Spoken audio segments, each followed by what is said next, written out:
இப்போ இருக்க காலகட்டத்தில் பார்த்திங்கன்னா தினம் கணவன் மனைவிக்குள்ளே பிரச்சனை அப்படின்னு பார்த்திங்கன்னா தினம் பார்த்திங்கன்னா ஒவ்வொரு நாளும் பார்த்திங்கன்னா வித்தியாசமாக கணவன் மனைவிக்குள்ளே பிரச்சனை வருது. அதையெல்லாம் எப்படி நம்ம சரி பண்ணுறது அப்படிங்கிறத நம்ம பார்க்க போகிறோம். முதல்ல பார்த்திங்கன்னா இது வந்து ஒரு அற்புதமான ஒரு வசிய மூலிகை தொட்டாச்சினிங்கி. இது வந்து பார்த்திங்கன்னா தொட்டாச்சினிங்கி பூவு. அதாவது பார்த்திங்கன்னா இந்த தொட்டாச்சினிங்கி பூவை எடுத்துக்கோங்க. மனைவிக்கு கணவன் வசியமாகணும் அப்படின்னா மனைவியோட எச்சிலை துப்பிக்கணுங்க. இல்லை கணவனுக்கு மனைவி வசியம் ஆகணும்னா கணவனுடைய எச்சிலை இதில் துப்பிக்கிட்டு நல்லா கசக்கிடணும். கசக்கி ஒரு டப்பாவில் போட்டு வச்சுக்கோங்க. கணவன் தூங்கினதுக்கப்புறமாகவோ இல்லை மனைவி தூங்கினதுக்கப்புறமாகவோ பார்த்திங்கன்னா இதை அவங்களுடைய இடது உள்ளங்காலில் தடவிடணும்.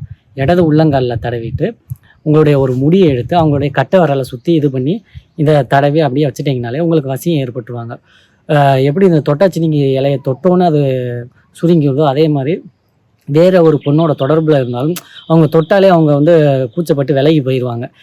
உங்களை தவிர வேறு எந்த பொண்ணையும் நினச்சி பார்க்க மாட்டாங்க. தொட்டாச்சினிங்கி இலை சுருங்குற மாதிரி வேறு எந்த பொண்ணு தொட்டாலும் அவங்க விலகி போயிடுவாங்க. அப்படி ஒரு தாந்திரிகமான ஒரு சக்தி கொண்டதை இந்த தொட்டாச்சினிங்கி பூ.